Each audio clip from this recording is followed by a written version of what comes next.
परमात्मा को पाने तथा उसका वास्तविक लाभ प्राप्त करने के लिए पवित्र बाइबल में प्रमाण है कि प्रभु ने मनुष्य को अपना ही स्वरूप बनाया। 6 दिन में सृष्टि रचकर 7वें दिन विश्राम किया। कुरान शरीफ में प्रमाण है कि हजरत मोहम्मद को खुदा स्वयं कह रहे हैं कि मैंने तुम्हें उस परमात्मा की महिमा बताने के लिए भेजा है। वो परमात्मा कबीर है जिसने 6 दिन में सृष्टि रची तथा 7वें दिन तख्त पर जा विराजा। उसकी खबर किसी बाखबर से पूछ कर तो देखो। कृपया अवश्य सुनिए जगत गुरु तत्वदर्शी संत रामपाल जी महाराज के अमृत वचन। हे परमात्मा, सुख हमें समझाना चाहते हैं कि आप ऐसे फरियाद कराया करो मेरे आगे। कबीर साहब कहते हैं, सुख के माथे पत्थर पड़ो जो नाम हृदय तन जावे, और बलिहारी व दुख के जो पल पल नाम रटावे। हे परमात्मा, इसे सुख का आग लगो जो जिसे तेरा नाम की भूल पड़े। हे दाता, इतना दुख दिए रखना तेरी याद बनी रहे। तो जब इस जीवन में यू संसारिक यहाँ का नकली सुख हो जाता है, भगवान से यू सुख दूर करता है। तो परमात्मा कहते हैं इसे सुख का आग लगे तो भगवान से बिछोड़े हमको। तो क्या जैसे फिर वो क्या बनता है, वो भक्त नाम छोड़ गए। अब उनकी जो बैटरी जितनी चार्ज होगी 1 वर्ष में 2 वर्ष में सतनाम और प्रथम मंत्र से, तो वह तो शटोर होगी उसकी। अब आगे चाहे वो जाप करे चाहे ना करे, उसका कोई यूज नहीं। कबीर साहब कहते हैं कि सतगुरु संगत छोड़ के, गरीबदास जी कहते हैं, सतगुरु संगत छोड़कर लाख वर्ष जप कीने, इंद्री कर्म ना मोक्ष होवे फिर काल के अधीन। सतगुरु की तत्वदर्शी संत की संगत ने छोड़ के ते लाख वर्ष फिर उन मंत्रा का जाप करते रहना, वो कनेक्शन खत्म हो लिया, आपका उस विद्यालय से नाम कट गया। अब करें जाकी तोड़ कुछ भी करता रहे। तो क्या कहते हैं, सतगुरु संगत छोड़ के चाहे लाख वर्ष जप कीन, इंद्री कर्म ना मोक्ष होए। ये पाप जो इंद्रियों से किए हुए जो कर्म हैं, ये पाप नष्ट नहीं हो सकते, और फिर काल के अधीन, काल के अंडर रहेगा। अब जैसे वो नाम त्याग गए, और जैसे भी घिसी पेटी वो जो हमने बता रखे मंत्र वो करते भी रहो, जब कनेक्शन कट गया तो स्विच ऑन करते रहो चाहे ऑफ करते रहो, उससे कुछ होना ही नहीं। तो फिर वो ये सोचते हैं कि हमने नाम भी छोड़ दिया, अब हमने कौन सी की आनी होगी, हमारी तो मौज हो रही है।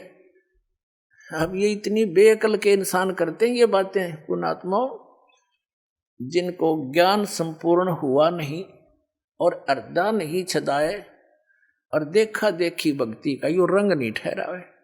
कबीर साहब कहते हैं, हृदय में या कसक ज्ञान की हुई नहीं कि जैसे बंदी छोड़ दयाल जी तुम तक हमारी दौड़, और जैसे काग जहाज का अब सूझ जाए और नहीं ठहरे।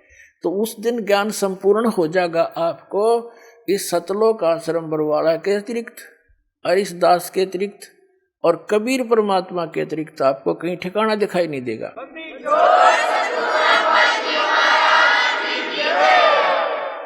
जैसे समुद्र के बीच में उस जहाज पर बैठे काग को उस जहाज के अतिरिक्त जहां भी वो बैठेगा उसका जीवन नाश ही होगा, उसको क्लियर पता होता है। तो वापस घूमकर उसको जहाज ही ठिकाना दिखाई देता अपने जीवन रक्षा का।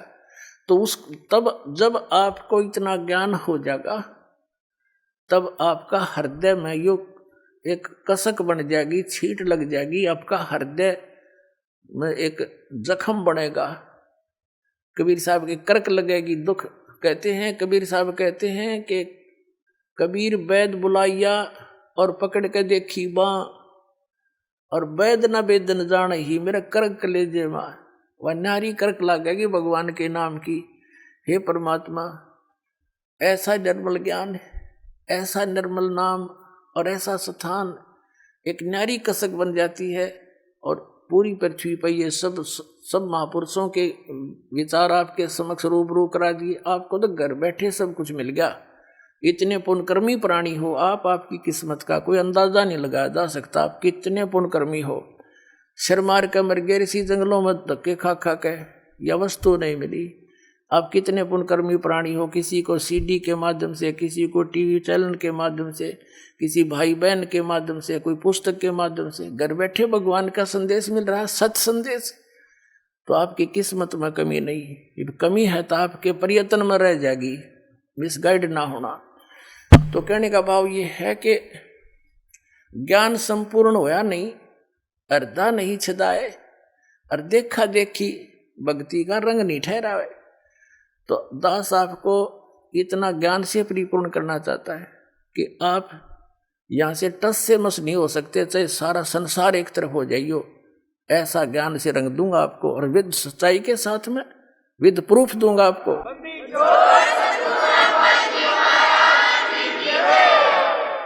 और जब तक आप इस पर दृढ़ नहीं होगे, मोक्ष नहीं हो सकता। नहीं, कोई भी आपको सफर में बीच में आकर विचलित कर देगा और मिसगाइड करके दूसरा मार्ग पकड़ा देगा, भटके रही हो जंगल में फिर। तो क्या बताना चाहते हैं परमात्मा के जैसे वो यहां से विमुख हो गए, अब उनने जो 2-3 वर्ष 4 वर्ष ये सत साधना की मर्यादा में रह के वो तो स्टोर होगी उनकी। तो जब तक वो सुख चलेंगे उसके, उस पुण्य के, उस भक्ति के, तो उस पर कोई आपत्ति भी ना आवे, वो सुख मिलेंगे। और तो वो ये सोच बैठा, ये अज्ञानता का परिणाम है कि मैंने नाम भी छोड़ दिया, मुझे तेनू की नो मौज हो रही है। तो उसका दास को पता है वो के मौज हो रही है। जब वो बैटरी डाउन होएगी, पूरब की चार्ज हुई, फिर देखना उसने। अब दास ने देखा है जो यहां से नाम त्याग कर चले गए थे, कुछ दिन तो वो ठीक चले, फिर उनके लागे काल के झटके, फिर न जाने कितने कष्ट आने लगे, फिर वापस आकर यही शरण प्राप्त की, उनका जब जीवन सुरक्षा हुई। तो पुण्यात्मा अब क्या बताना चाहता है दास के जैसे ये ब्रह्मा विष्णु महेश कौन है, इनको इतनी उच्च पोस्ट प्राप्त कैसे हुई, ये साधना इन्होंने कहाँ करी। ये तो जैसे आप देवी भागवत के प्रथम स्कंद के अंदर आपको दिखाया कि ब्रह्मा जी ने विष्णु जी से पूछा, हे भगवान आप तो सब देवताओं के देवता सर्वेश्वर हो, सारी सृष्टि के कर्ता हो, और आप भी समाधि लगाए बैठे हो, किस देवता की भक्ति करते हो? तो संग विष्णु जी कहते हैं कि मैं अधिकतर तप करता रहता हूँ, तप करके फिर बैटरी चार्ज करता हूँ, राक्षसों के साथ लड़ता हूँ, फिर तप करके और फिर उनको मार देता हूँ, ये मेरी ड्यूटी है। बता, पहले क्यों ना हमारे ऐसा शक्तिशाली था तो बिना तप करे मार दिया उन्हें। कहते पहले तो मैं तप करता हूँ, फिर राक्षसों के साथ युद्ध करता हूँ, बैटरी चार्ज करके सिद्धि प्राप्त करके। वो वहाँ डले ढोए और वो पाप और करवा दिए काल ने, वो राक्षस मरवा के, और वो पाप का भागी शान दिया उस देव पुण्यात्मा को, और वो पिछले जन्म के पुण्य है, वो एज इट इज उसका सुख भी है, अच्छी पोस्ट प्राप्त भी है उनको। और फिर क्या कहता है, मैं दुर्गा की पूजा करता हूँ, देवी से अतिरिक्त मैं किसी देव को नहीं जानता और कोई भगवान को नहीं। तो इस साधना से उनको विष्णु पद मिल जाएगा, जो साधना वो कर रहे हैं। ये जो साधना आपको आज अब मिल रही है कलयुग में, ये स्टार्ट है। अब ये हजारों वर्षों तक चलेगा ये ज्ञान, और कोई संत नहीं होगा।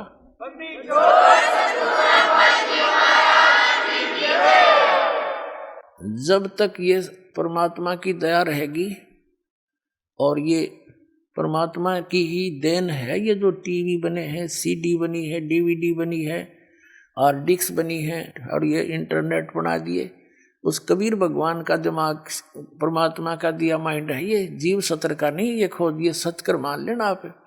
और यह खोज भी आपके लिए करवाई है कि मेरे बच्चे घर बैठे अपने घर में मेरा सारा ज्ञान ग्रहण करके फिर दीक्षा लेना आवे, आके भक्ति कर लेंगे, इनको घर बैठे भगवान की भक्ति मिलेगी। नहीं तो यही मनुष्य पिछला इतिहास देख लो, सतयुग से लेकर आज तक हमने देखे, हमारे जो दास का किसान घर में जन्म हुआ, और हमने अपने गेहूं निकालने के लिए एक छड़ा बांध के बैलों का छड़ा, एक किक्कर का ईंस का कांटेदार एक छड़ा सा लेकर उसकी झाड़ी का टहनी काट के और 2 बैला के पीछे बांध के उसने घिसाए जाते ऊपर का। वो 1 महीना में जाकर तूड़ा बना करता। ये औजार थे हमारे।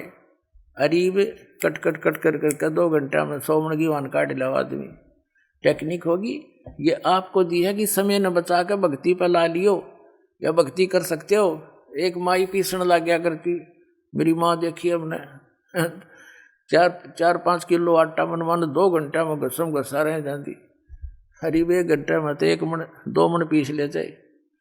तो ये जो समय आपको बचाया है इसका सदुपयोग करो। आप लागे दुरुपयोग करने, ताश खेलन, टीवी में सिनेमा देखने में खोने लगे, या कि तो राजनीति की बातें करो, आजा ताश खेलेंगे। ये मानस मनुष्य जीवन नो नाश करने का है। इसकी कीमत का पता लगेगा जब कलेजा फटेगा तुम्हारा। अभी तो भांग के नशे में जीवन नाश कर रहे हैं। तो कहने का भाव ये है कि ये जो सत साधना आप कर रहे हो, ये दास ने सीडी बना रखी है और ज्ञान की हार्ड डिस्क बनने लग रही है सारी। ये सुरक्षित हो जाएंगी, सेव हो जाएंगी सबके कंप्यूटरों में। और ये दास ऐसी व्यवस्था करके जाएगा कि ये दास के जाने के बाद भी ये टीवी के माध्यम से, सीडी के माध्यम से ये ज्ञान भी और ये भक्ति और तीनों नाम भी प्रॉपरली दिए जाया करेंगे और पूरा विश्व पार होगा और हजारों वर्षों तक ये टेक्निक चलेगी।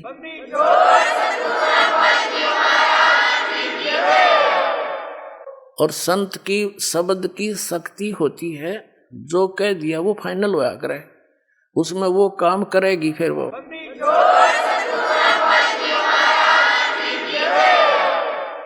और वो शक्ति भगवान की होती है, कबीर भगवान की शक्ति है, उसमें काम करेगी। तो क्या होता है, जो अब इस समय में निकल गए सतलोक पहुंच जाएंगे, करोड़ों की, लाखों की, अरबों की संख्या में इनका मोक्ष होगा, आपका अरबों की संख्या में।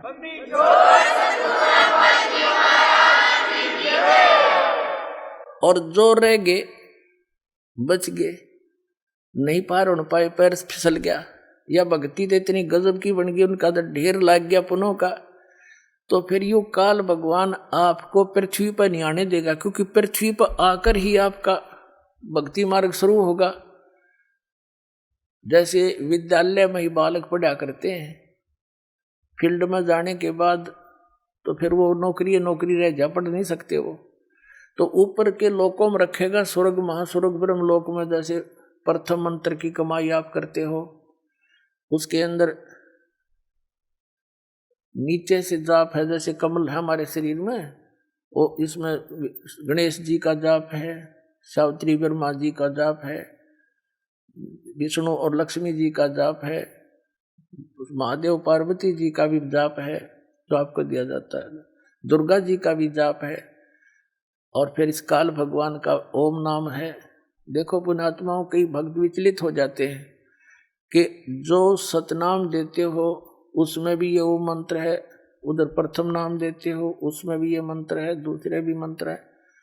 तो पुण्यात्माओं, जैसे एक व्यक्ति का नाम था मांगे राम, और उसने अपनी लड़की का ब्याह कराया, उस लड़की के पति का भी नाम मांगे राम। तो नाम से नहीं, तो जिसका यू नाम है वो है कौन? जब मांगे राम, तो किसकी बेटी है? वह क्या मांगे राम की? किसकी पत्नी है मांगे राम की? तो उस समय उस बहन का जो दृष्टिकोण है, पिता रूप में किसकी बेटी है, तो उस मांगे राम की वो सुरत उसकी कहाँ गई? अपने पिता के ऊपर। और पत्नी किसकी है मांगे राम की? किसके ऊपर गई? उस पति के ऊपर। तो ये मंत्र जो आपको दिए जाते हैं, जहाँ जब इनकी सुरती से जहाँ लगाओगी उसी का बोधन होगा, उसी की शक्ति संग्रहित होगी आपके अंदर, इतना समझना। अब कहने का भाव ये है कि जो प्रथम मंत्र के अंदर आपको जो नाम दिए जाते हैं, आप कमाई करते हो डट के, ये तो बहुत बहुत बढ़िया मंत्र है, जी लाग गया भक्ति करने में। और विशेषकर हिंदू समाज तो इन मंत्रों में रंगा, इन भगवानों में रंगा ही हुआ था, इन देवताओं को। लेकिन ये पूज्य नहीं है। पूजा में और श्रद्धा में, साधना में और पूजा में अंतर है। साधना तो जैसे जमीन के अंदर जल है और जल प्राप्ति जल हमारा पूज्य है, उसको पाने के लिए जो भी हमने प्रयत्न करने हैं, औजार प्रयोग करने हैं, वो हमारी साधना है और पूजा हम जल की कर रहे हैं। इतने ऐसे समझना पड़ेगा। हम कबीर साहब को पाना चाहते हैं, सतलोक जाना चाहते हैं, उसके लिए हमारे ये औजार हैं, जैसे जल निकालने के लिए बोकी और पाइप और हैंडपंप चाहिए, तो वो साधना है सारी मिला करके, और वो पूज्य नहीं हमारे वो औजार, लेकिन अनादरणीय भी नहीं, क्योंकि उन बिना वो पूज्य वस्तु नहीं मिले।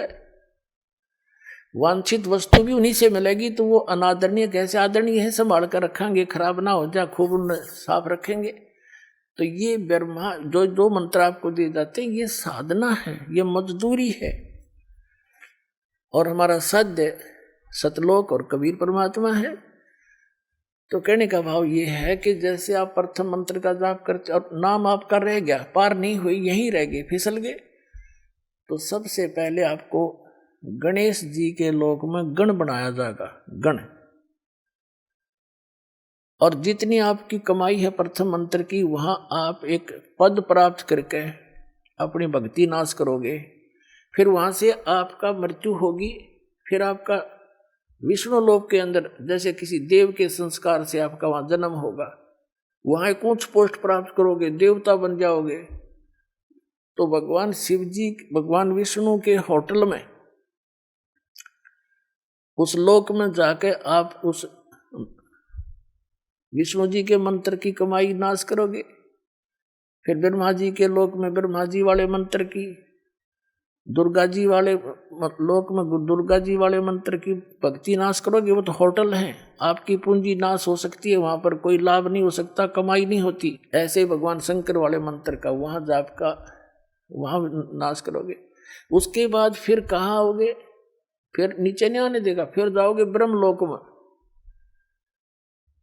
जो आपने दूसरे मंत्र के जाप करे है ना, 2 मंत्र का, उनके उसमें सिमरण करते समय एक ब्रह्म का जाप है, एक परब्रह्म का जाप है। ये आपकी सुरती रहनी चाहिए, ये किसका जाप है, तो उससे उसका लाभ होगा। तो उसकी कीमत आपको मिलेगी ब्रह्मलोक में प्रथम ओम नाम की।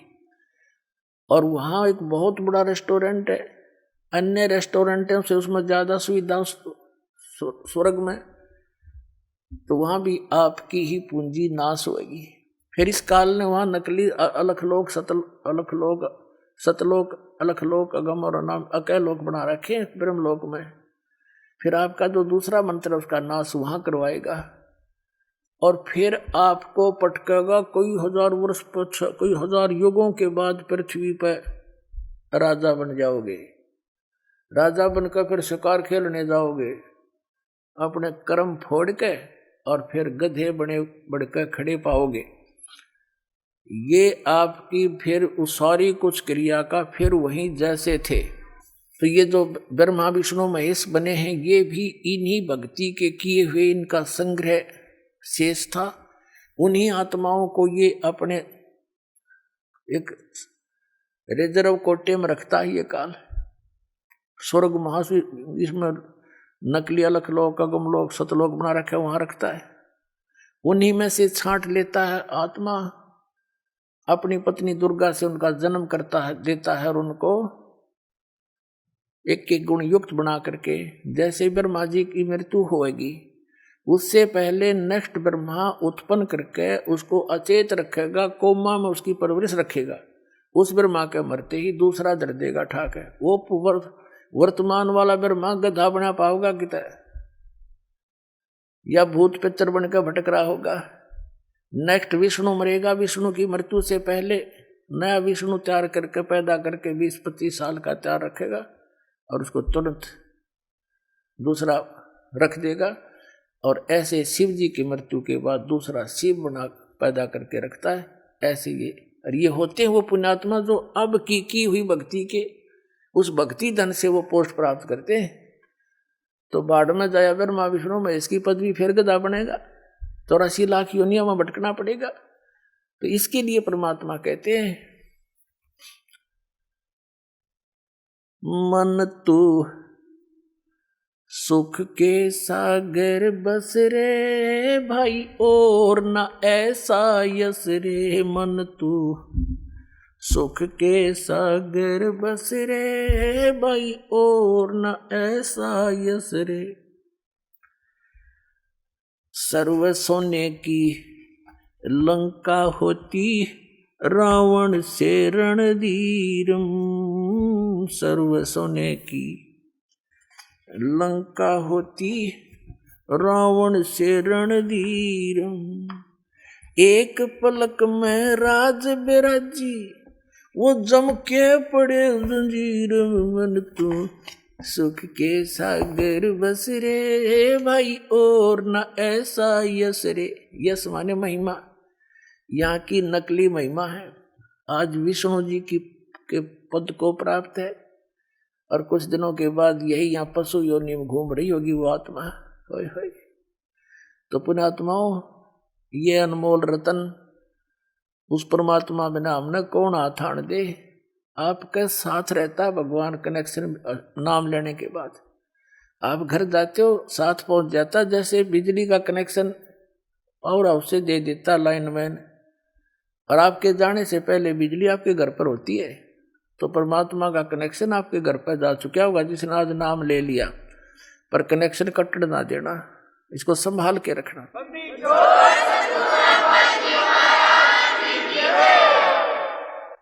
अब क्या बताना चाहता है दास आपको कि यहाँ का जो यश है यो नकली है, ये कोई यश यश नहीं है। जैसे अभी आपको बताया कोई राजनेता था, उसका स्टैच्यू बना रखा है, वो कितना कुत्ता कौवा बनकर अपने सटोची में मूत रहा है और वहाँ उसकी पूजा हो रही है। वो खाक स्टैच्यू खाक यश हुआ उसका। ते कितने गीत गाए जाओ, उसकी तो ब्रांड मैटी हो रही जीव की। तो हमने ये दुर्गति से पीछा छुटवाना, संसार के चोचलों को देखना नहीं है, तब हम आगे चल पाएंगे सफर में। क्या बताते हैं?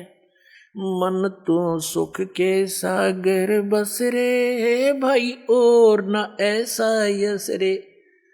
सर्व सोने की लंका थी वो रावण से रणधीरम। सर्व सोने की लंका थी भाई रावण से रणधीरम। एक पलक में राज विराजियो जम के पड़े जंजीर मन तू। सुख के सागर बस रे भाई और न ऐसा यस रे। अब क्या बताते हैं कि सारी सोने की लंका थी, अरे एक पलक में आंडी पाके अंडा था। एक पलक में मृत्यु हुई, लागे सुंडी में बाण उसके और पड़ा नो मुंह बाके इब गदा बना अंडा और रावण। और देखिए नकली हमारे गुरु के क्या करते हैं, बोला रामचंद्र जी के हाथों से मर जाने से उसकी गति होगी, वो तो स्वर्ग में गया। ऐसा ढेर स्वर्ग में जाया करे धड़ी है, 100 जोटिया मांस खा जा, 100 मटके पानी दारू पिया करता। अरे ऐसे कुबद करनी आदमी स्वर्ग जाएगा? राम तो मरो चाहे किससे तो मरो, अगर राम के हाथों मरने से मोक्ष होता है तो राम पहले अपने कौन पे मारा हो सबसे पहले। ये तो बनावटी बातें, मूर्ख बनाने वाली बातें थी। बुरे कर्म करनिया व्यक्ति आप मरो चाहे किसी का मारा मरो, उसने दुर्गति को प्राप्त होना होता है। तो परमात्मा कहते हैं उसके जम के दूत ले गए पकड़ कर रावण को, कुबद्दी को। और उससे पहले आप तो एक चिप्स लगा के कोठी बना लोगे 2-3 मंजिल की, 2 बना लोगे, 3 बना लोगे, और वो सोने की बना रहा था सारी, और फिर भी साथ ना रही। कहते हैं भक्ति बिना क्या होत है ये भरम रहा संसार। रति कंचन पाया नहीं रावण चलती बार। भक्ति बिना क्या होता है ये भरम रहा संसार। 1 ग्राम भी सोना ना ले जा सका वो रावण चलती बार। यहीं डले डो के गोबर के बूंद की तरह यहीं छोड़ जा और जीवन अनमोल नाश कर दिया। तो क्या बताते हैं? उदय अस्त बीच चक्कर चले छे ऐसी जन ठकुराई। उदय अस्त बीच चक्कर चले छे ऐसी जन ठकुराई। चौणक ऋषि स्वर कल्प करे कल्प करी जब खोज न पाया राई मन तू, सुख के सागर बस रे भाई और न ऐसा यस रे। एक मानदाता नाम का चक्रवर्ती राजा था पूरी पृथ्वी पर, उदय अस्त में उसका ही राज्य था, यानी पूरी पृथ्वी पे। उसने कुबद भाई, उसके सैनिक भी कुबद्दी हो गए, क्यों जिसके ऊपर कोई रोक टोक नहीं, सब राजा था, राजा तथा प्रजा। एक चुणक नाम के ऋषि से उन्होंने कोई अपशब्द कह दिए, मतलब ऋषि ने यही पूछा था भी कहाँ जा रहे हो, ये घोड़े पर सवार क्यों नहीं है कोई व्यक्ति सैनिकों। तब सैनिकों ने कहा जी ऐसे ऐसे बात है, राजा चक्रवर्ती मानदाता राजा का घोड़ा है, पूरी पृथ्वी पर हम घूम कर आए हैं, किसी ने राजा का घोड़ा पकड़ा नहीं। तो उसने, चुनक ऋषि अपनी भक्ति कर रहा था, उसने पूछा कि इस घोड़े को पकड़ लेने से क्या होता, कि उस जो घोड़े को पकड़ता, इस राजा के घोड़े को सैनिक बताते हैं ऋषि जी को, कि उस व्यक्ति ने मानधाता चक्रवर्ती राजा के साथ युद्ध करना पड़ता जो इस घोड़े को पकड़ देता। राजा के पास 72 अक्षौणी सेना है। चुनक ऋषि ने पूछा कि क्या किसी ने नहीं पकड़ा। सैनिक कहते हैं किसकी मां ने दूध पिलाया है, इस घोड़े को हाथ लगा दे, जाड़ फोड़ दे हम, 72 करोड़ सैनिक हैं। अब ये काल का जाल है। उधर से ऋषि जी में सिद्धियां थी, भक्ति काल की भक्ति करके एटम बम बना हुआ था। उसने खड़ा हुआ और कहा कि ला मैं बांध लेता हूं घोड़े को, मैंने पकड़ लिया घोड़ा तेरे राजा का। अब वो सैनिक कहते रहे कंगाल तेरे दाने तो खाने को नहीं, तू क्यों बकवाद करे, छोड़ दे, तेरी क्यों सामत आई है। ऋषि कहने लगा जा बुला लो तेरे राजा ने। उन्होंने राजा को नमक मिर्च लगाई जी आज एक व्यक्ति ने घोड़ा पकड़ा है, कल दूसरा हिम्मत करेगा, इसको सबक सिखाना चाहिए। मंत्रियों ने कहा, राजा ने कहा जाओ ले जाओ। एक आदमी को मारने के लिए 18 करोड़ यानी 72 करोड़ सेना की 4 विभाग बना दिए, 4 टुकड़ी बना दी, एक टुकड़ी भेज दी। उधर से उस काल के पुजारी चुनक ऋषि ने सारी उम्र साधना करके, हठ योग करके, सिद्धियां प्राप्त करके एटम बम बना लिया। वचन से एक पुतली बना दी, वह पुतली छोड़ दी, वह एटम बम की तरह वो अनेक होगी वहां पर, और उसने सब 18 करोड़ सेना का नाश कर दिया। 72 करोड़ सेना की 4 टुकड़ी भेजी चुनक ऋषि को मारने के लिए मानधाता ने, और ऋषि ने 4 पुतली बना दी एटम बम। वो चारों के चारों ने 72 करोड़ सेना का नाश कर दिया। अब होगा राजा जैसा था। तो कहते हैं यहाँ नकली काल कोई ना कोई बकवाद कराए बिना रहे को नहीं। यहाँ यूँ किसी ने सुखी ऋण नहीं दे सकता, थोड़ा बहुत जो यहाँ का हल्का सा सुख है वो भी ना रहने देता। जैसे कोई व्यक्ति अपना ठीक जीवन जी रहा है, एक नेक व्यक्ति था, अपना भगवान से डर कर रह रहे थे, भक्ति तो नहीं करते थे, वैसे भी अच्छे नेचर के थे। तो उनके लड़के ने कुबद कर दी, किसी लड़की के साथ हुक कर दी, और वो तगड़े घर वाले आदमी थे, लठा वाले। उस नालायक बालक ने अपनी भी देही तड़वाई और माँ बाप और कुटवा दिए, उनकी भी देही तड़वा दी। बता के कर ले आड़े। तो यहाँ ऐसा जालिम समय स्थान है पुण्यात्माओं, यहाँ से निकले पार पड़ेगी। और ईब वो निकलन का प्रॉपर वे आपके पास है, और देर ना लाओ, तुरंत काम करो, चलो सतलोक लेंगे, जहाँ सदा सुख रहेगा आपको।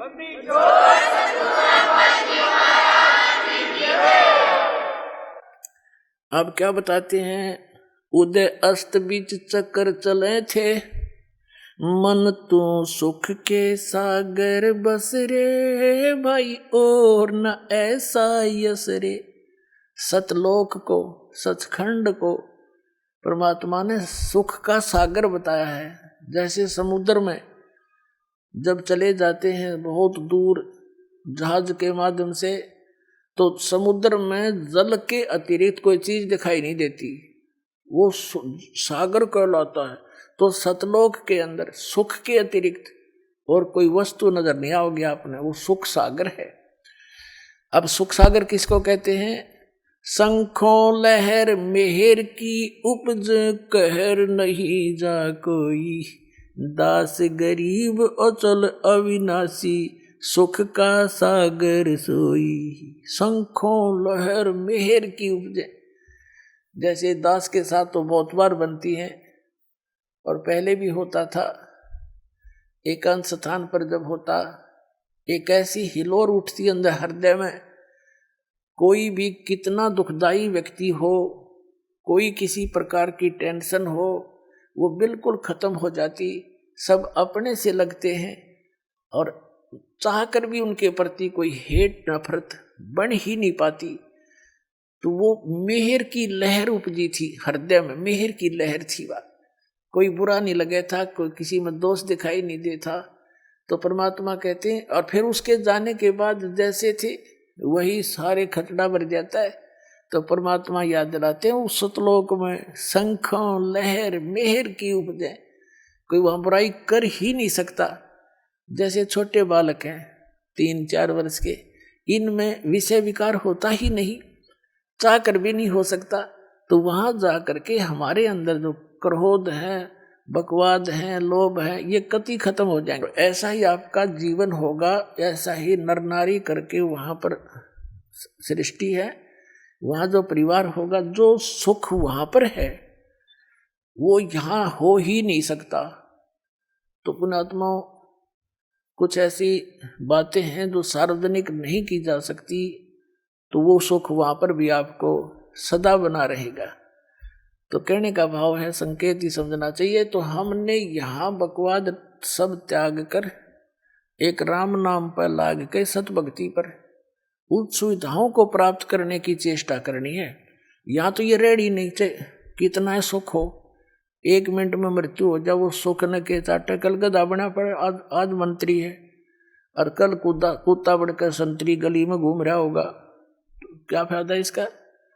तो इन दुखों को, इस सच्चाई से परिचित होकर, इन दुखों से, इस काल के जाल को से परिचित होकर, फिर परमात्मा कहते हैं समझा है तो सिर दर पाऊं और बहुर नीरे ऐसा दाव। ये दाव है आपका।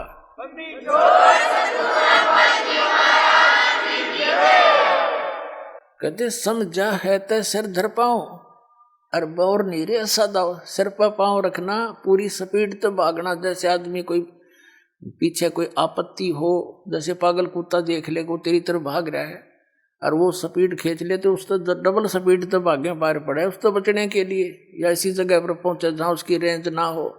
तो ये काल एक पागल कुत्ता हमारे पीछे लग रहा है। अब इससे बचने के लिए कहते समझा है तो सिर दर पाऊं, यानी डट कर भक्ति कर, बुराइयां तो दूर रहे, मर्यादा तोड़िए मत, ना तक फिर काल खा जाता है। और बहुत ऐसा दाव, अब ये दाव है आपका, ये गोल्डन चांस है, ये भक्ति का मिलना, इसमें मनुष्य जन्म आपको प्राप्त होना और इस दास का प्राप्त होना, ये योगों पाचा संयोग जुड़ा करते हैं।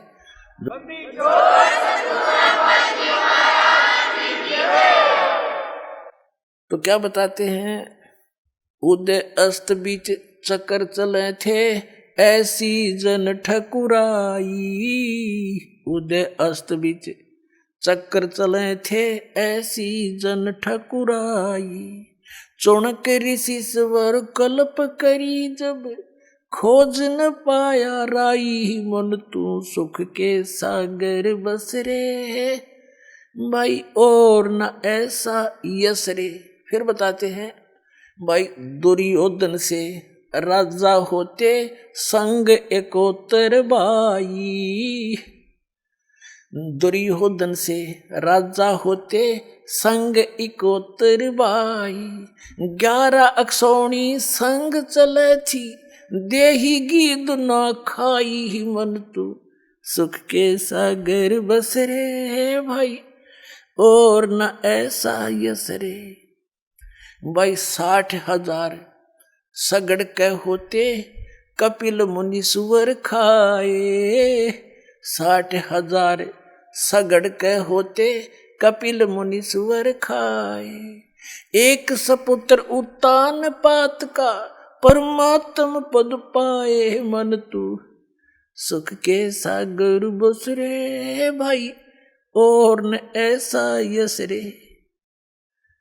कबीर साहब कहते हैं, या तो माता भगत जन, या दाता या सूरी, ना तो रह ले बांजड़ी, क्यों व्यर्थ गवावे नूरी। कबीर साहब कहते हैं, कह तो माँ भगत जन संत पैदा करे, या दानवीर पैदा करे, दानी दाता, और या सूरवीर हो, ना तो कहते हैं इस ताची बांझ बली, क्यों व्यर्थ गवावे नूर, अपने शरीर का भी नाश क्यों करे ये कूतरू पाड़ पाड़ के। अब कहने का भाव ये है, जैसे 60,000 सगड़ के राजा सगड़ के 60,000 उसने पुत्र मांगे, पुत्र ना थे। एक तपस्वी था, उसकी उसने साधना की, उसने उसको 60,000 पुत्र दे दिए। अब देखो पुण्यात्माओं, वो तपस्वी कुछ नहीं दे सका था, उसने अपने कई जन्मा का कोटा उनको दान कर दिया। अब वो कभी जन्म हो मनुष्य का होगा उसका, तो निसंतान मरेगा और दुनिया के ताने सह सह करके वो अपना जीवन व्यतीत करेगा। इस काल के जाल को कबीर साहब के अतिरिक्त या उन महापुरुषों के अतिरिक्त जिनको मिले थे और उनके द्वारा अमृतवाणी कोड वर्डों में है, उसको तो आप जन समाज समझ नहीं सका। इस दास को अबुदी जी कबीर भगवान ने तो इस सारे ज्ञान को समझा के निर्णय कर रहा है आपके सामने कि ऐसी दुर्गति होती है। हम सोचो उसने पुत्र दे दिया, उसने तो अपना सारा कोटा नाश कर लिया, क्यों भक्ति का आदमी तो था ही नहीं, जब डरेड हो रहा तपस्या करता था। उसके अपने भूत भविष्य के सारे वो उसने द्वार बंद कर लिए।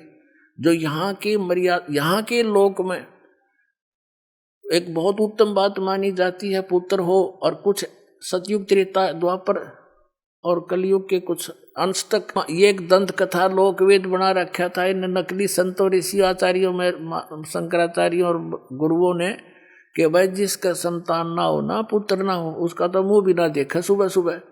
और इस बात से वो जिसका संतान नहीं वो भी खूब परिचित होते हैं कि मैं निकलूंगा बाहर, अगर किसी ने देख लिया तो मुंह फेर लेगा, तेरे दर्शन भी नहीं करेगा। तो इसे नरक के जीवन को जीते हैं वो व्यक्ति। फिर तो ज्ञान तो ये है नहीं, ज्ञान तो अब शुरू होगा, अभी हुआ है ये, तो अब हम इस चीज से परवाह नहीं करेंगे। तो वो जीवन जिसने 60,000 पुत्र उसको वरदान कर दिया, उसने अपने 60,000 जन्मा की किल्ली द्वार बंद कर लिया, नो भुगत का मरेगा ऐसे दुख तान्य सह कर। अब बात यह है कहने का, जो दास बताना चाहता है कि 60,000 सगड़ के होते कपिल मुनीश्वर खाए, एक सपुत्र उत्तान पात का, परमात्म पद पाए मन तू। सुख के सागर बस रे भाई, और न ऐसा यश रे। अब या तो माता भगत जने, या दानी दाता, या सूर, अनाथ बांझ भली, क्यों व्यर्थ गंवावे नूर। जैसे क्या बताते हैं, 60,000 राजा सगड़ के 60,000 पुत्र थे, फूला नहीं समावा काख पीटे। उन्होंने ऐसी क्रिया शुरू कर दी। ये गलत गाइड करने वाले व्यक्ति भी कहते हैं नीम हकीम खतराए जान। तो ये लंबी कहानी बन जाएगी, मैं सिर्फ इतना बताना चाहता हूं कि 60,000 सगड़ के पुत्रों ने, किसी ने उनको बता दिया कि एक तालाब बना दे छोटा सा, एक कुई बनवा दे, एक बगीची लगा दे, उसको एक यज्ञ जितना, अश्वमेघ यज्ञ जितना पुण्य बनता है। तो राजा सगड़ ने सब पुत्रों से कहा, उन्होंने सोचा ये दाढ़ की दाढ़ बैठी या काम लाग जाके मैं इनके पुण्य बने। अब उन्होंने सारी पृथ्वी पर जगह जगह फैल गए और वो लगे खड्डे खोदन, तालाब बना दिया, कुई खोद दी, बगीची ला दी। फिर आगे चलो, अब एक घोड़ा रख लिया उन्होंने। एक घोड़ा रखते थे खुला, उस पर लिख दिया था कि हमारे कार्य में कोई बाधा करे तो इस घोड़े को पकड़ दे, फिर युद्ध करे। अब पृथ्वी का एक देवी होती है जो इसकी कंट्रोलर है, यह मिट्टी नहीं, इसका एक देव है जिसके अंतर्गत ये आती है। तो उस पृथ्वी को देवी को चिंता हुई कि इसको सारी में खड्डे खोद देंगे तो इसमें खाओ कमाओ कैसे की जनता। विष्णु जी के पास गई एक गाय रूप बनाकर। गाय का मतलब है ऐसा है, और शरीफ पशु के रूप में। तब उससे कहा कि भगवान मैं तो जलावतन कर दी, क्या बात होगी, किसने कर दी कि 60,000 पुत्र हैं सगड़ राजा के, उनका शरण उठ रही है, उनकी धुन लग रही है, जगह जगह खड्डे खोद दिए, जनता के खावेगी वो आपको। या तो मेरा जो स्थान है वो कमाने खाने के लिए बोने के लिए नहीं रहेगा। तो उसने विष्णु जी ने कहा कि जा करता हूं तेरा इसका यत्न। उसने इंद्र को टेलीफोन कर दिया, इंद्र को। इंद्र से कहा, स्वर्ग का राजा इंद्र, और इंद्र को ये चिंता बनी रहती है कि तेरे शासन काल में यदि कोई यज्ञ धर्म करके इतनी पुण्य ना कर ले जिसे इंद्र की पदवी उसको दे दी जाती है, इंद्र को पदरहित कर दिया जाता है। इंद्र को कहा भगवान विष्णु ने कि इंद्र कहाँ सोया पड़ा है तू, पृथ्वी लोक पर ऐसे ऐसे चल रहा है, तेरी गद्दी को खतरा है।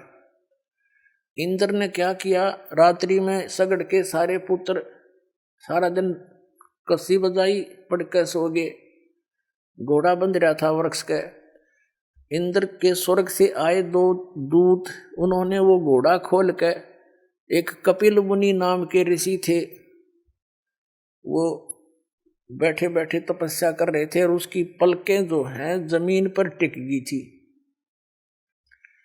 इतनी वर्ष की साधना हो गई थी, उसकी पलकें इतनी लंबी बढ़ गई थी, जमीन पर टिकी हुई थी। अब उन हलकारों ने, इंद्र के दूतों ने, अनुचरों ने वो घोड़ा खोल कर कपिल मुनि की जांग का बांध दिया। पतली पतली टांग हो रही थी, जैसे वृक्ष की जड़ जमीन तो बाहर दिख जाए, अगर उनमें जगह होती है नो, उसका बांध दिया टांग का घोड़ा। अब सुबह राजा वो सगड़ के पुत्र उठे, सभी उन्हें घोड़ा नहीं पाया। घोड़े की पद चिन्हों से देखते देखते वहां पहुंचे। घोड़ा बंध रहा है कपिल मुनि की जांग के। तो उन्होंने जाकर उस ऋषि के भाले, ये नोकीले भाले लाए दोनों तरफ नो। उन्हें तब अभिमान भार्या था। राजा ऋषि का होया दर्द, किसने के उसने पलक ठा के देखी क्रोध में, क्योंकि दर्द होया उसके, ये बाड़ो आंगली मार दे जब दर्द हो। उन्होंने न्यू करया, अग्नि बाण छूटे उसमें तो ऋषि की आंखों में तो क्रोध से, और 60,000 सगड़ के वही खत्म कर दिया पुत्र। अब परमात्मा कहते हैं अब यहाँ के यश हुआ, ये 60,000 पुत्रों की होने की काक पिटी थी, अब सगड़ मारे टक्कर रोन लाग रहा, पड़ा पड़ा है मेरे पुत्र मर गए। और उधर से ये काल की पुजारी है, कबीर साहब ने हर तरह का ज्ञान दिया है। क्या कहते हैं कि 72 अक्षौणी क्षय करी, ये चुन ऋषि सुवर एक, दे धारे जोरा फिरे, ये सभी काल के बेखे। क्या बताते हैं कि 72 अक्षौणी क्षय करी, 72 अक्षौणी सेना का नाश कर दिया किसने, उस चुनक ऋषिश्वर एक, जिसको ऋषि वर कहा करते थे, ऋषियों में श्रेष्ठ ऋषि, उसके ये काले कारनामे हैं कि 72 अक्षौणी सेना का नाश कर दिया। कहते हैं दे धारे जोरा फिरे, जोरा माने मौत है। परमात्मा कहते हैं कि सच साधना ना करके, ये अन्य साधना करके ये चलती फिरते एटम बम बन जाते हैं, जिनको तुम ऋषि में ऋषि मान रहे थे, अपना जीवन नाश किया। और उस 72 अक्षौणी सेना चुनक ऋषि ने उस मानदाता का नाश कर दिया। कहते हैं दे धारे जोरा माने चलती फिरती मौत है ये ऋषि। और फिर कहते हैं दुर्वासा को पेता समझन आई नीच, 56 करोड़ यादव कटे, वो मची ही रुद्र की कीच। इस ज्ञान के ऊपर बच्चों फिदा हो जाओ, सही बताता हूँ आपको भगवान के ज्ञान पर। अब देखो कैसा निर्णायक ज्ञान दिया है कबीर भगवान ने, और खुद परमात्मा आए थे, उन्होंने ये तत्व ज्ञान बताना चाहा था। नकली इन आचार्यों ने, शंकराचार्य ऋषियों ने, गुरुओं ने, ब्राह्मणों, काजी मुल्लाओं ने कैसे सितम ढाए थे कबीर भगवान पे। वह कभी कथा सुनाया करेंगे, धीरे धीरे सुनाते भी रहे हम। ऐसे जुल्म किए थे, लेकिन मालिक ने किसी को बद्दुआ नहीं दी, क्योंकि वो बच्चे उसके हैं और वो परमात्मा है। और वो काल के दूत ये करके साधना ऋषि बन गए, सिद्धियां के एटम बम लिए फिरे थे। जरा सा कोई टोक दे, छेड़ दे, उस सब एटम बम छोड़ देते सिद्धि का। कहते हैं दुर्वासा को पे तहां समझने आई नीच, और 56 करोड़ यादव कटे, या मची रुद्र की कीच। जरा सा मजाक किया था बच्चों ने जाके दुर्वासा से, बालक करे दिया करें, इतना बुरा श्राप दिया करें, ये दुष्ट है, तुम इनको ऋषि कोई राक्षस है, तो जिसने श्राप दे दिया तेरा तुम सारे यादव का नाश होगा, इसका ढायत है। ये ऋषियों के काम है, इधर दुष्टों के काम होते हैं। चाहे वतन से मार दे, चाहे गोली से मार दे, वो तो हत्यारा ही है। तो इसी प्रकार कहते कपिल मुनि का जाकर हींगा मनु बाले लगा दिए और कहा रे तू कैसे खोला है हमारे घोड़े को। कपिल मुनि ने वो उठाई अपनी पलकें और कहते अग्नि बाण छूटे, 60,000 सगड़ के नाश कर दिए।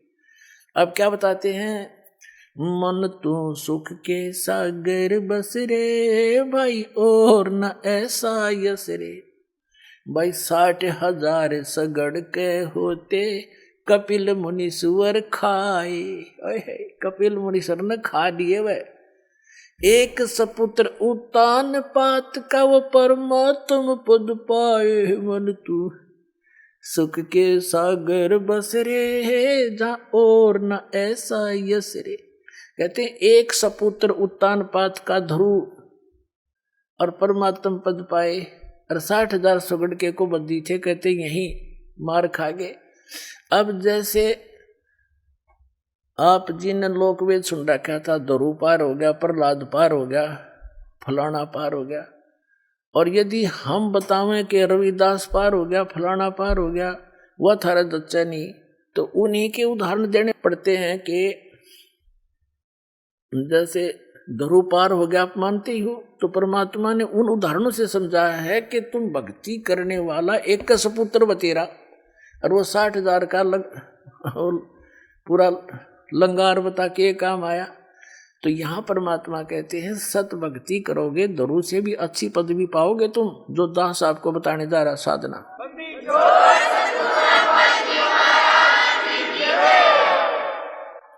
तो उसकी तुलना करते हुए कहते हैं, कह तो माता भगत जने, और या दानी दाता या सूरवीर होता है, वो ना तो अत्याचार करया करे और ना किसी के कहने ते किसी को सताया करे। और यदि कोई किसी को दुख दे रहा होगा तो बीच में जाकर खड़ा हो जाएगा, खबरदार जब बकवाद करिए थे। तो कहने का भाव ये है, दूसरे के दुख में दुखी सूरवीर हुआ करते हैं, और कुरीतियों का विरोध वही लड़ा करते हैं, अत्याचारों के सामना वही क्या करते हैं। तो इसे तो आदमियों की भी हो सकता। और कहते ना तो माता बांझ रह ले वो अच्छी, अपना शरीर का नाश भी क्यों करे, कुतरू पाड़ के, जो ना भगत हो और ना कोई दान धर्म करने वाला हो और ना कोई सूरवीर हो। कहते फिर वो तो वैसे ही है, बस काम चलाओ सरकार। तो क्या बताते हैं, दुर्योधन से राजा होते संग इकोतर भाई। अब दुर्योधन राजा 101 भाई थे, एक से एक बलशाली, और 11 सोनी सेना साथ चले थी। अंडी पाक रहा था, कहते गीद भी दे ही नहीं खा सकी, क्योंकि उसकी माँ की दृष्टि से वो पत्थर का हो गया था। इतना भी पुण्य नहीं ले सका, कोई पक्षी पशु खाकर उसको दुआ दे देता, इतना कर्महीन बन गया था वो। कहते राम नाम प्रहलाद पढ़े थे, अरना कुछ नहीं भाए। राम नाम प्रहलाद पढ़े थे, अरना कुछ नहीं भाए। नरसिंह रूप धरे नारायण, खम्भ पाड़ को आए। मन तू सुख के सागर बस रे भाई, और न ऐसा यस रे। पुणात्माओं, जो अमर कथाएं हैं वो आप तक पहुंची ही नहीं है। ध्रुव और प्रहलाद की ही एक साख लेकर भगवान आपको भक्ति बताना चाहा है, क्योंकि आप इनको मुक्त मानते रहे हो। वैसे ना ध्रुव पार हुआ है ना प्रहलाद पार हुआ है। पार होने का तो टाइम में ईब आया है, तीनों चौथा युग में, और ईब सारे पार हो गए, सत साधना होगी और आपका मोक्ष होगा, आपका परिवार भी सुखी रहेगा। फिर क्या बताते हैं, नामदेव नाम निरंजन राते जाकी छान छवाई, एक पलक में देवल फेरा वह मृतक गौ जवाई, वन तू सुख के सागर बस रे भाई और न ऐसा यस रे। भाई काशीपुरी कबीरा होते ताही लखो रे भाई, काशीपुरी कबीरा होते ताही लखो रे भाई, बन के 100 बंजारा उतरे 9 लख बालद आई, मन तू सुख के सागर बस रे भाई और न ऐसा यस रे। भाई कनक जनेऊ कंद दिखाया भक्ति करी रविदासा, कनक जनेऊ, कनक माने सोने का, स्वर्ण का, कनक जनेऊ कनक जनेऊ कंद दिखाया भक्ति करी रविदासा, दास गरीब कौन गत पावे वो मगर मुक्ति बिलासा, मन तू सुख के सागर बस रे भाई और न ऐसा यस रे। कहते हैं इन संसारिक अन्य जो राज पद को प्राप्त करके तुम यश प्राप्त करना चाहते हो, यो यश भी यूजलेस है। और भक्ति करोगे तो क्या बताते हैं कि जैसे आज तक परमात्मा के उन पुण्यात्माओं के भी यश पैरेलल चल रहे हैं, जैसे मीराबाई जी का यश है, ध्रुव प्रहलाद का यश है, रविदास जी का यश है, और कबीर परमेश्वर जी की एक दास भी, एक भगवान भी, एक अच्छे नागरिक भी, और एक तत्वदर्शी संत की भूमिका, वो स्वयं सारा ही कुछ, तो ऑल इन वन है परमात्मा थे। तो कहते हैं काशीपुरी कबीरा होते ताही लखो रे भाई, के और तो तुम जो यश है उन्हें भूल जाओ। और कबीर परमात्मा एक धानक दुल्हा गरीब से होते थे, लीला करके दिखाते थे, और केसों से बन जा रहे जिसके 9 लख बौलद आई, मन तू सुख के सागर बस रे भाई और न ऐसा यश रे।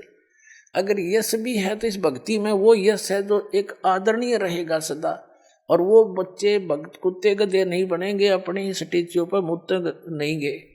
तो कहने का भाव ये है कि यहाँ भी आपको सहारा मिलेगा तो भक्ति से, और मोक्ष होगा, सतलोक चले जाओगे। असली यश वहाँ है कहाँ, शंखों लहर मेहर की उपज कहर नहीं जा कोई, दास गरीब अचल अविनाशी सुख का सागर सोई। फिर क्या बताते हैं, ये संसार समझदा नाही कहंदा श्याम दोपहरे नु, गरीब दास ये वक्त जात है रोओगे इस पहरे नु।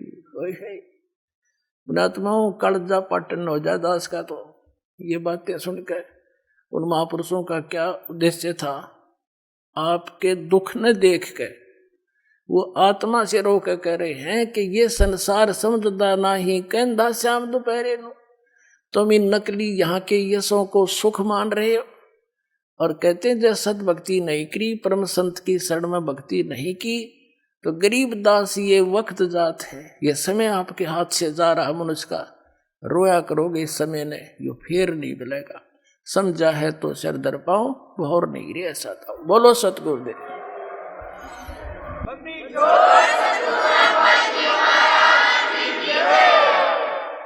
आइए अब हम उन श्रद्धालुओं के अनुभव जानते हैं जो जगत गुरु तत्वदर्शी संत रामपाल जी महाराज जी से दीक्षा प्राप्त कर चुके हैं तथा उनके द्वारा बताए गए भक्ति मार्ग पर चल रहे हैं। नमस्कार सर। सत्साहेब जी। सर क्या नाम है आपका? गोरखदास, कहाँ के रहने वाले हैं? प्रेमनगर लुधियाना पंजाब से। सर संत रामपाल जी महाराज से नाम दीक्षा लेने से पहले क्या आप कोई भक्ति साधना भी करते थे? मंगलवार का व्रत करते थे, शिव जी के जल चढ़ाते थे। सर आप संत रामपाल जी महाराज की शरण में कैसे आए?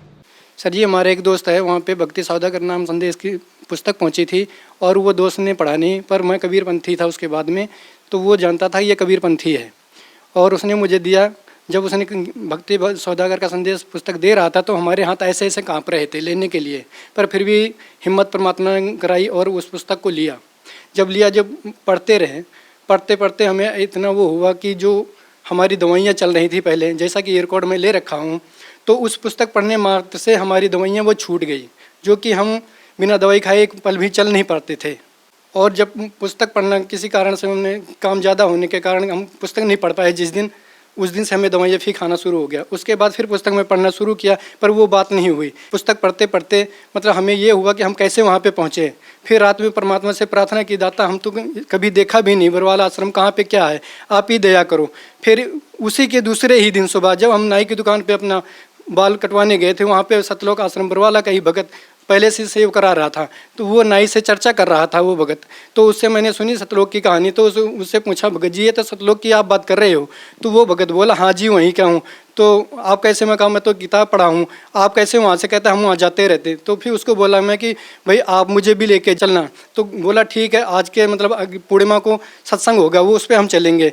सर संत रामपाल जी महाराज से नाम दीक्षा लेने के बाद आपको भी कोई लाभ प्राप्त हुए? उसके बाद तो कई लाभ हुए जी। जैसे हमारी दवाइयाँ छूटी, मेरे को पैरालिसिस हो गया था दिमाग में रसोली के कारण। ये उसी दवाइयों के हैं जो हम पहले दवाइयाँ खाया करते थे। ये रिपोर्टें हैं, अल्ट्रासाउंड है। सर पैरालिसिस हुआ था, सिर में गांठ के कारण ऐसा हुआ था, जो कि डॉक्टरों से काफ़ी दिन तक इलाज करवाया, 7-8 इलाज करवाया, पर नहीं फ़ायदा हुआ था। जब संत रामपाल जी महाराज की शरण में गया फिर उसके बाद लाभ हुआ। और कई लाभ हुए सर जी। जैसे हमारी आर्थिक स्थिति कमज़ोर हुआ करती, इस समय बंदी छोड़ सतगुरु रामपाल की रजा से हमारे सारे सुख हो रहे हैं, कमाई भी अच्छी हो रही, और जो और खर्चे थे दवाइयों के, ये जो खर्चे जाते थे ये भी बिल्कुल सीमित हो गए। कभी बुखार की या किसी की और चीज़ की दवाई लेनी पड़ती, बाकी वैसे पर्सनल कोई दवाई नहीं लेनी पड़ती। और पहले गाड़ी चलाया करते थे तो हमारा ध्यान इधर उधर हो जाया करता था, पर अब जब भी गाड़ी चलाते हैं तो बिल्कुल सेम सही चलती, सब कुछ होता है, ना कोई एक्सीडेंट होता है ना कुछ होता है। नहीं पहले कई बार ऐसा हो गए थे। सर क्या आप नशा भी करते थे? पहले करते थे, बीड़ी सिगरेट ये सब करते थे, लेकिन जब से संत रामपाल जी महाराज की शरण में आए सारी बुराइयां त्याग दी, सिर्फ परमात्मा की भक्ति करते हैं। सर आप बता रहे हैं कि संत रामपाल जी महाराज से नाम दीक्षा लेने के बाद आप नशा मुक्त हो गए। यह कैसे संभव हो रहा है कि संत रामपाल जी महाराज से नाम दीक्षा लेने के बाद आप लोग नशा मुक्त हो रहे हैं? बंदी छोड़ सतगुरु रामपाल जी महाराज मंत्र जाप बताते हैं, उस मंत्र जाप करने से ही सारी बुराइयां छूट जाती हैं। तो जो श्रद्धालु आज आपको देख रहे हैं, आप उन्हें क्या संदेश देना चाहेंगे? भक्त समाज को ये संदेश देना चाहता हूँ कि बंदी छोड़ सतगुरु रामपाल जी की शरण में आए और सारी बुराइयों को त्यागे और बंदी छोड़ सतगुरु रामपाल जी महाराज से नाम उपदेश लें। सर संत रामपाल जी महाराज से नाम दीक्षा कैसे ले सकते हैं? के लिए ये है कि भाई जो टेलीविजन साधना चैनल चलता है उस पर पीले रंग की पट्टी आती है, उसमें वो नंबर होते हैं, उन नंबर पे आप फ़ोन करो और उन फ़ोन नंबर से जो भी भगत भाई फ़ोन उठाएंगे वो आपको हर ज़िले का मतलब स्थान बता देंगे कि फला जगह पे यहाँ पे नामदान सेंटर हैं और वहाँ से आप नाम लें। धन्यवाद सर। सत साहेब जी।